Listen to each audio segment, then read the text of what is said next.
Je m'appelle Nina Van Sprang et je suis scénariste. Alors, je suis Marie Vermeeren. Je suis membre de Elle Tourne. C'est une association qui fait la promotion des femmes qui font des films. Donc, je m'appelle Colline Grandot et je suis réalisatrice de documentaires.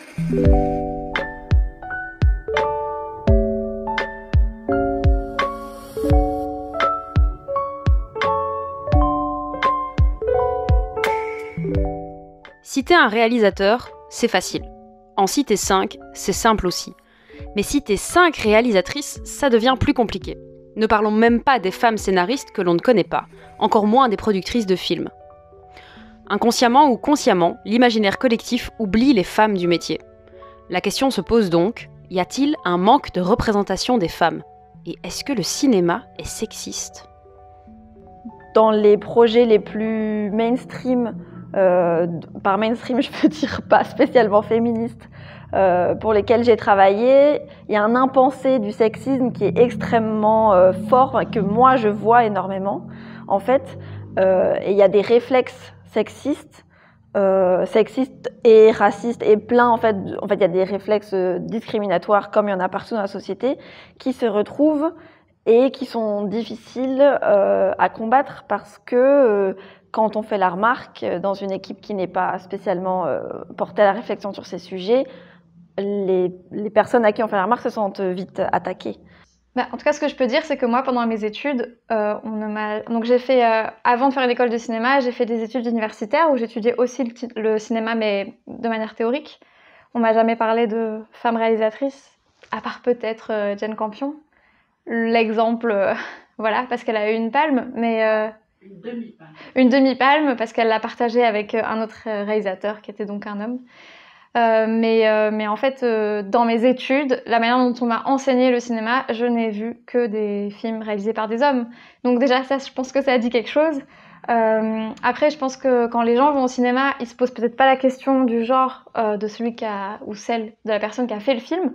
Mais en tout cas, clairement, je pense que ça joue dans le fait qu'on puisse se dire est-ce que je vais vers ces métiers-là ou pas ? Enfin, ça compte quand même dans l'image et la construction qu'on a de ceux qui font ces métiers-là.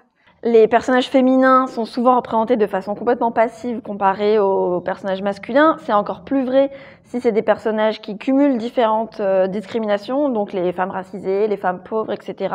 Alors là, on a quand même souvent un réflexe de les montrer en position, où il faut qu'elles soient sauvées par des hommes blancs cis hétérosexuels évidemment.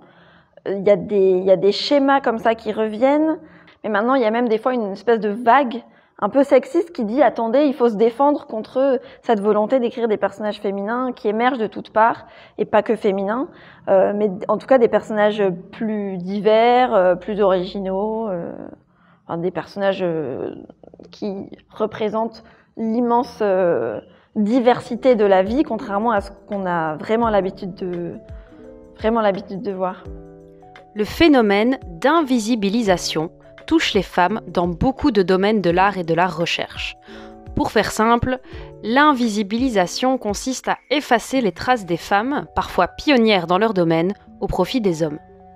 On se retrouve alors avec une fresque historique biaisée où toutes les femmes qui ont concouru à la popularité d'un art ou à la recherche dans un domaine n'existent simplement plus, et le cinéma n'y fait pas exception.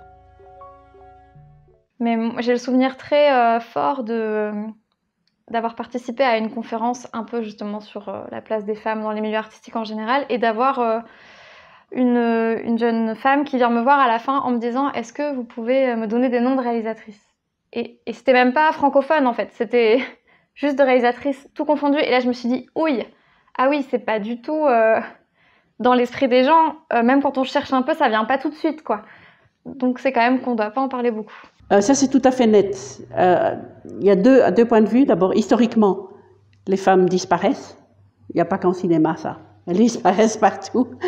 Je veux dire, une année, au Festival Elle Tourne, on a présenté une rétrospective de Jacqueline Audry, qui est une réalisatrice française. Elle a fait 18 films, long métrage.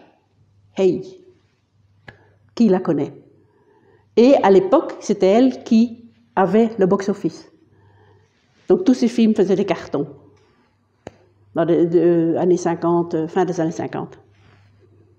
Voilà. Mais elle a pris comme tous les scénarios, enfin pas tous, mais elle a par exemple mis en film pas mal de romans de Colette à l'époque, qui sont absolument magnifiques, mais que voilà, tout complètement gommé. Il existe, les femmes font des films dans le monde entier, et en fait on les voit pas assez. Et c'est pour ça que nous on est là en fait, pour dire hé, attends, stop, au Chili, à Pékin et en Tanzanie, il y a des femmes qui font des films, et il faut qu'on les voit parce que ça vaut la peine. En fait, on n'a pas mis en avant les femmes qui ont participé à la construction du cinéma tel qu'il est aujourd'hui, et l'exemple d'Alice Guy est flagrant à cet égard, quoi. C'était une pionnière, c'était la première à faire de la fiction, et on n'en parle jamais. Enfin, moi, dans mes études de cinéma, que ça soit théorique ou à l'école du cinéma, je n'ai jamais entendu ce nom. Alice Guy, pionnière et grande inconnue du métier. Mais qui est-ce? La première. La seule. Donc c'est la première personne qui a fait un film de fiction. Donc c'est dit, cet outil magnifique qu'est le cinéma, on pourrait raconter des histoires. Parce qu'avant, le cinéma était considéré plutôt comme un appareil photo qui bouge, quoi. Voilà. Donc l'idée du documentaire, on place l'appareil puis on voit ce qui se passe, le tram passe et voilà, c'est tout. Et elle a dit, mais en fait, on pourrait très bien raconter une histoire. C'est-à-dire faire un scénario, faire des costumes, des acteurs, le cinéma comme on le connaît maintenant. Et donc c'est elle qui a fait le premier film de fiction. On l'a oublié, oui. Oui. Et même plus, il y a un type, on peut voir ça sur Internet, j'avais un peu vu tout ça. Il y a un type qui est un industriel dans le cinéma, donc il fabrique des lampes pour les projecteurs, des choses comme ça. Il prétend que Alice Guy est une invention des féministes. Et en fait, il fait des... non, mais tu peux voir sur le net, en YouTube et tout, tu peux voir 2 heures, il parle, ou 1h30, il fait des conférences pour prouver qu'Alice Guy n'existe pas.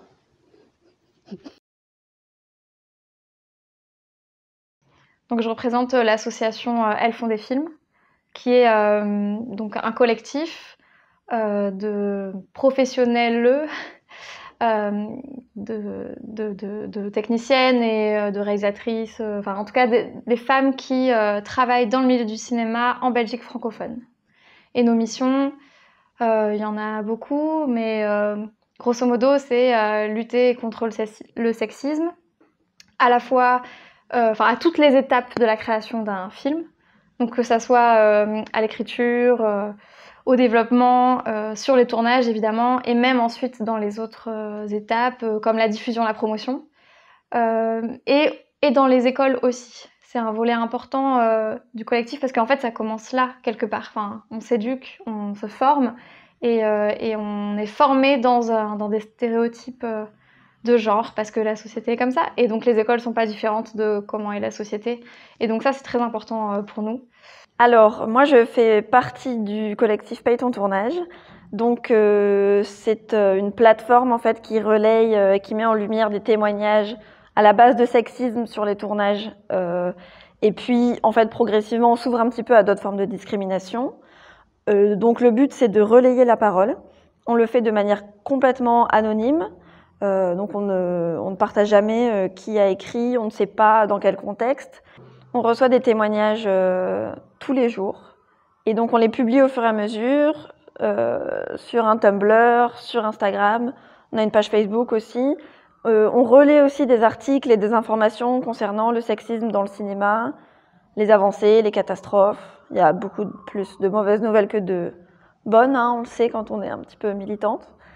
Et puis on fait aussi, on essaye en tout cas d'accompagner les personnes qui ont témoigné et qui ont besoin de soutien, que ce soit, c'est souvent du soutien juridique en fait, mais aussi on les relaie vers d'autres associations, voilà.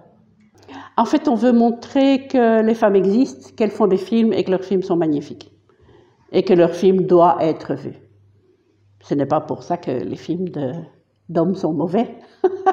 Mais en tout cas, il faut que leur travail soit vu, parce que ça vaut la peine. Après avoir entamé les recherches sur le sujet, on est obligé de faire un constat. Le problème à la racine, c'est l'argent. Toutes les femmes du métier le disent. Mais quel est le lien entre l'argent et le cinéma ? Mais en fait, au début du cinéma, il y avait plus de femmes à tous les niveaux, réalisatrices, productrices, chef-op, machin, tout le bazar, la fille qui pousse le chariot et tout ça, il y avait plus de femmes dans le cinéma que maintenant. Et puis, à partir de 25 jusqu'à 28 et 30, il y a eu la fameuse grande crise économique de 29. Les gens qui avaient énormément d'argent, ils n'ont plus eu confiance aux banques, mais ils avaient toujours leur fric, hein. C'est pas eux qui ont super souffert de ça. Et en fait, ils ont commencé à investir dans le cinéma, et surtout que le cinéma devenait parlant. Et évidemment, qui a l'argent? C'est les hommes qui ont l'argent, et donc les hommes sont arrivés. Et en 5 ans, il n'y a plus eu qu'une femme de répertoriée à Hollywood. Je veux dire, en 5 ans, tout s'est vidé de femmes. Waouh! Donc le lien entre l'argent et les femmes est tout à fait net. Dans le cinéma, les inégalités salariales sont vraiment extrêmement creusées. Je lisais tout à l'heure l'écart salarial, enfin l'écart en fait du salaire horaire moyen entre une réalisatrice et un réalisateur, c'est de 48% je crois, ou 58%, enfin, c'est entre 40 ou 50%, c'est énormissime. Une chargée de prod est payée 38% de moins qu'un chargé de prod, enfin il y a vraiment des écarts mais énormes, et surtout en fait ce sont les hommes qui ont les postes de pouvoir. Donc il n'y a même pas vraiment besoin dans ce cas-là de parler d'inégalité salariale, tellement en fait le problème il est que tout en haut ce ne sont que des hommes, et ça pour le coup je le vois partout où je travaille. Si le grand public était tenu éloigné des problématiques féminines et féministes dans le cinéma jusqu'à présent, la libération de la parole grâce au hashtag MeToo et les dénonciations en cascade ont permis de réaliser que le pouvoir et la domination de genre subsistaient toujours dans notre société. Je crois que ça a été vraiment une avancée, MeToo, et que ça nous fait... C'est pas tant que ça... Enfin si, je pense que ça révèle des choses qui étaient tabous, cachées, non dites, et à la fois, je trouve que aussi ça nous a fait voir certains événements d'un autre point de vue. Je pense par exemple au film Dernier Tango à Paris, avec Maria Schneider, cette scène-là où une scène où elle se fait sodomiser par Marlon Brando, et en fait que cette scène se soit tournée comme ça sans son consentement, etc. En fait, on en avait tous et toutes entendu parler, mais on le voyait comme c'est le réalisateur qui fait quelque chose pour déclencher un jeu vrai de sa comédienne, etc. Mais on l'avait jamais vu sous l'angle d'une agression sexuelle en fait, et d'une absence de consentement. Et donc ça, je trouve que ça change. En fait, les choses sont là, c'est juste qu'on les regarde différemment. Je pense que c'est pas du tout un hasard que MeToo soit né en fait des viols commis par Harvey Weinstein, énorme producteur hollywoodien, donc du milieu du cinéma, parce que je crois que le cinéma représente très très bien en fait ce qui se passe dans la société, c'est-à-dire un milieu où il y a en fait que des hommes, enfin beaucoup d'hommes au pouvoir qui vont imposer leur vision du monde, imposer leur male gaze à tout le monde, qui vont en fait choisir selon des critères de beauté masculin les femmes à mettre en avant, mais aussi choisir en fait ce qu'elles peuvent dire quand elles sont mises en avant. C'est un milieu où il y a vraiment énormément d'argent, énormément de pouvoir. Le pouvoir du cinéma sur la société est très très très très grand, et j'aimerais beaucoup qu'on soit plus éduqués à s'en rendre compte d'ailleurs. Je pense que c'est une des choses sur lesquelles il faudrait c'est ce que vous faites, hein, mais il faut vraiment travailler. En fait, le milieu du cinéma, c'est un milieu qui fonctionne complètement en réseau. Donc, on passe son temps à se faire recommander par machin et par truc. Et encore une fois, en haut, il y a des hommes. Donc, en fait, c'est très facile quand on est une femme de se faire dégager si on a ouvert sa bouche pour dire quelque chose qui n'allait pas dans le sens des hommes au pouvoir. C'est hyper facile, c'est hyper rapide. C'est un milieu où tout le monde travaille de manière extrêmement précaire aussi. Donc, et puis, il y a une omerta énorme. Parce que non seulement c'est les hommes qui sont au pouvoir, mais en fait, c'est les agresseurs. ou les amis des agresseurs. Qu'est-ce qu'on souhaite à la prochaine génération? Que leurs films soient montrés. Que leur film, ça ne sert à rien qu'un film reste dans un tiroir. Il n'a pas été fait pour ça. Et donc, que les films soient montrés. Par exemple, ce qu'on fait aussi, c'est qu'on sous-titre nous-mêmes maintenant les films et on donne les sous-titres français aux réalisatrices. Ce qui vaut une fortune, évidemment. Et ça veut dire que ça leur permet aussi de proposer leurs films aux territoires francophones. Des choses comme ça. C'est bête, hein, mais c'est énorme, en fait. Donc c'est vraiment de la promotion.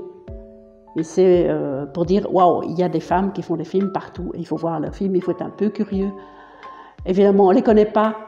Donc c'est vrai que d'autres festivals, en général, on ne les connaît pas. Donc il faut à nous de susciter la curiosité pour dire, ouais, on a un film qui est fait par une femme, c'est extraordinaire. Et il faut le voir, ça vaut la peine. Ça vient du Chili, de Taïwan, mais ça vaut vraiment la peine.